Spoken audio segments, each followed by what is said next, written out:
แม่กินข้าวกี่เดียวนี่มาแล้วกินพูดเดียวโอ้ยอีลูกอักตันอยู่เฮ้ยพอตาเรามากันฟิลิปปินส์ฟิลิปปินส์ฟิลิปปินส์ฟิลิปปินส์ฟิลิปปินส์ฟิลิปปินส์ฟิลิปปินส์ฟิลิปปินส์อะไรอีบ้าติ๊กตอกเนี่ยเขาไม่ได้ว่าฟิลิปปินส์จังเม็ดทำไมจังไหนพอตาเรามากันฟิลิปปินส์ฟิลิปปินส์ฟิลิปปินส์ฟิลิปปินส์ฟิลิปปินส์บ้าคุณได้ยินว่าฟิลิปปินส์ใช่ไหมหัวเนาะแค่จังไหนเห็นว่าเป็นทีเดียวแค่จังไหนก็บ่ถือแท้โอ้ยมาดิกูที่เฮ็ดเบิ่งมึงดูมึงได้ห้ามมาแล้วพันบ่มึงก็ยากมึงไปท่าน้ำแล้วมึงก็ฮอนห้ามมึงก็เอื้อนตัวเดี๋ยวเจอเดี๋ยวเจอ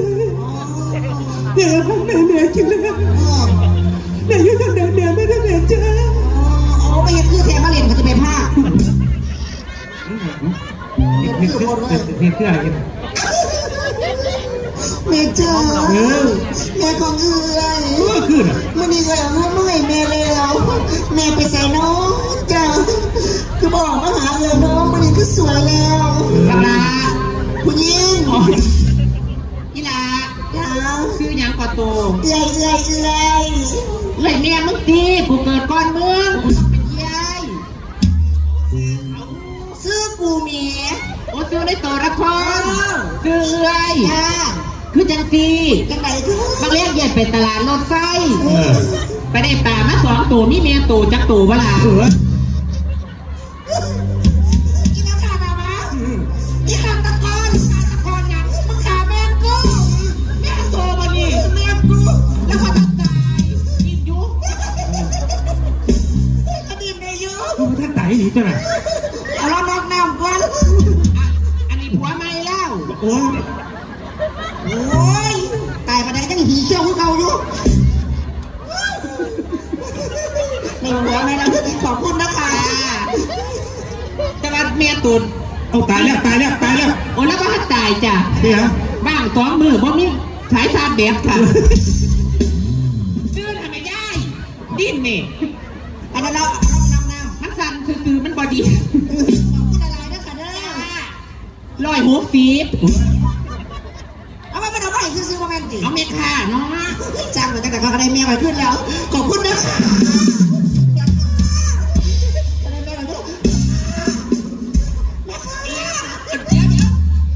ไม่ยังเอานี่ยาสีฟันเต้ายอง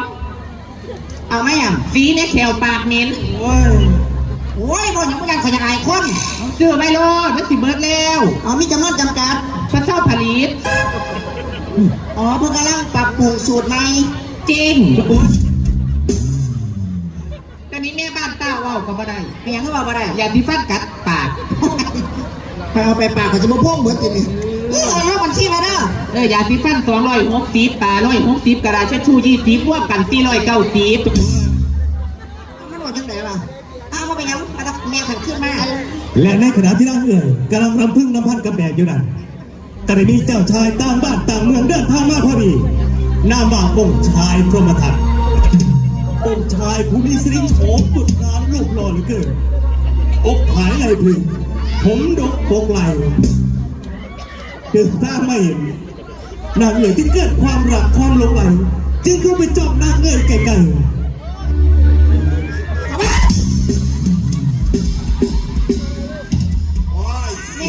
ๆปากกันจูกันเด็กเห็นหน้าขาวขาวว่าจริงจุ๊บเรื่องรู้ตื่นผู้ใดนี่พระเอกฮะ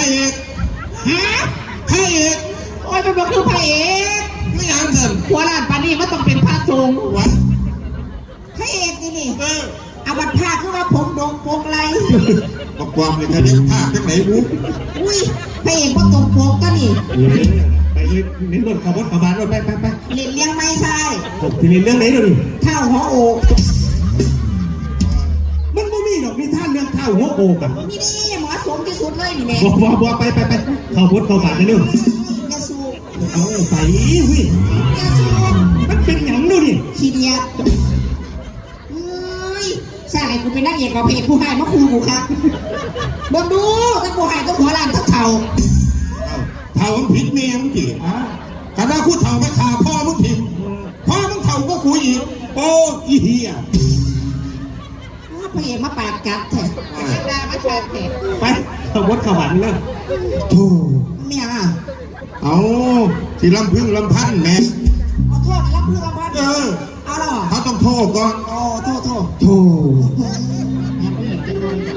เจ้าเสือบอบ อแม่ผู้หญิงจะนอนห้องเบอร์8นี้เจ้าไว้นางนอนละเท่าไหร่ก่อ8 บาทจ้าเดี๋ยวโอนไปเด้อจ้ามาล้ำอยู่รถตัดเราจะเข้าสิสร้างเลิกงานไดบูรถเสียงเรา4 ทุ่มเนี่ยตั้งเป็นรอคอนแกนนะแต่ขนาดไม่เรียนที่บอกขอ3เขาก็อยากไล่เนาะอยู่ไหนเงี้ยคนมาสั่นวัดสาเรียนไปซื้อในลาตางได้ค่าโตจ้าจะมาเป็นบ้าอีหยังคณะอื่นบางเบิดมีงานแต่ระเบียบมือนี่นะแค่นี้สิได้นอนแต่ว่าตั้งเปียกตั้งเปลี่ยนดิทุกมือทุกเว้นฝนตกสิตายเพราะตายจะง่ายแหมมือนี่บ่ตกนี่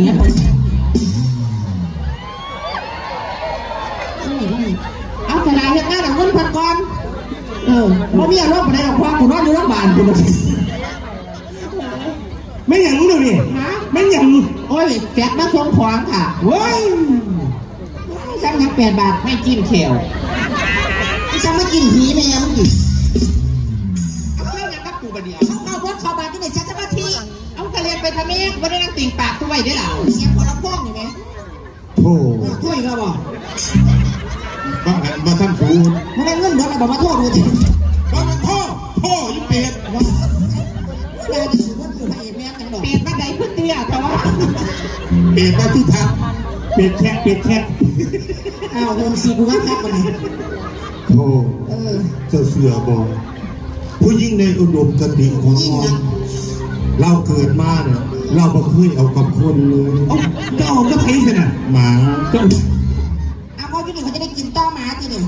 โบ้ทั้งกูหายทั้ง4 หมารับอะไรเลย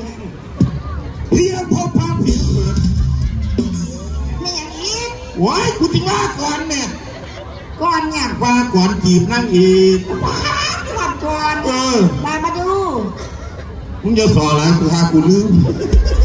อันนั้นมันเรื่องปกติ เพียงพบพักผิวเผินเพ่งพิษแม้นวิ่งมิดมากไปไม่มีเหมือน แย้มยิ้มยวนเย้ายวนเชื่อสุดเฉือนชายชาญเข้มฉันเชียวซึ่งบอกว่า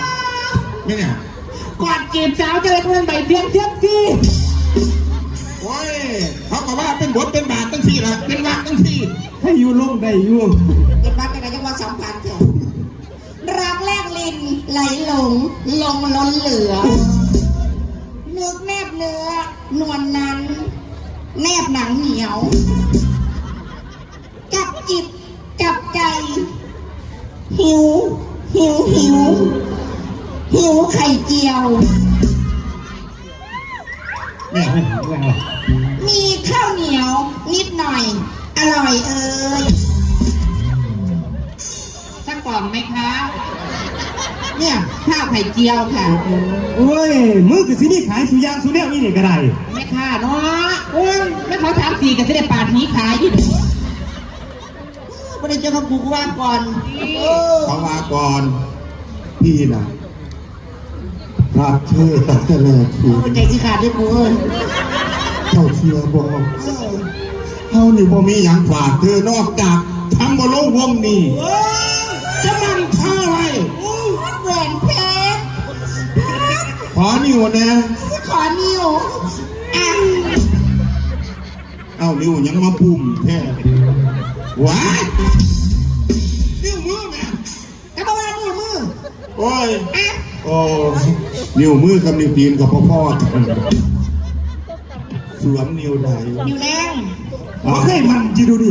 บ่เคย ไม่ได้เมียหลายคนเป็นขนาด หลอดตีลูกเขาเนาะ